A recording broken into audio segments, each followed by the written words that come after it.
Smart Ahmednagar news. Republican पक्षाच्या आंदोलनामुळे Saswad police स्टेशनचे 2 पोलीस निलंबित।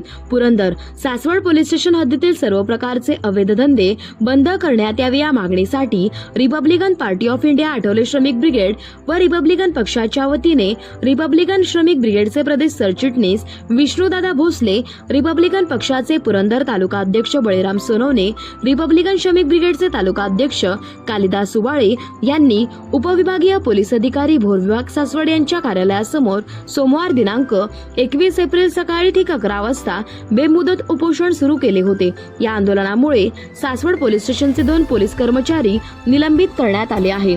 तसेच यावेळी रिपब्लिकन पक्षाच्या मागणीनुसार सासवड पोलीस स्टेशनचे पोलीस हवालदार लियाकत जी युनुस मुजावर व सासवड पोलीस स्टेशनचे पोलीस नाईक गणेश विलास पोटे यांचे निलंबन करण्याचे पत्र व 15 दिवसात अवैध धंदे बंद करण्यात येतील व केलेल्या कार्यवाहीची माहिती रिपब्लिकन पक्षाला दिली जाईल असे लेखी आश्वासन उपविभागीय पोलीस अधिकारी तानाजी बर्डे यांनी देऊन आंदोलन स्थगित करण्याची विनंती केल्याने रिपाईने आंदोलन स्थगित केले। यावेळी तालुका कार्याध्यक्ष सुधीर शेलार, सेवानिवृत्त तालुका कृषी अधिकारी सुनील जगताप, कैलास दिवार, कोडीदबूचे उपसरपंच गौरव भोसले, रिपब्लिकन पक्षाचे सचिन कांबळे, विजय घोडेस्वार, सामाजिक कार्यकर्ते मिलिंद मोहिते, श्रीधर गायकवाड, मनोज भिसे, राहुल भोंडे, विवेक लेंडे, मुळशी तालुका रिपब्लिकन पक्षाचे तालुका सरचिटणीस मनीष गायकवाड, रिपब्लिकन श्रमिक ब्रिगेडचे सनी पवार यांसह विविध मान्यवर यावेळी उपस्थित होते।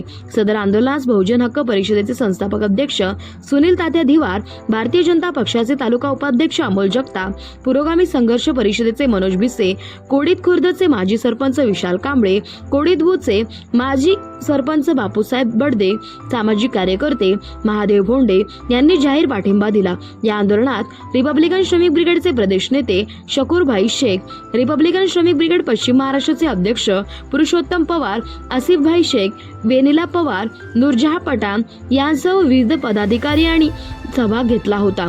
प्रतिनिधी शामराव जगताप।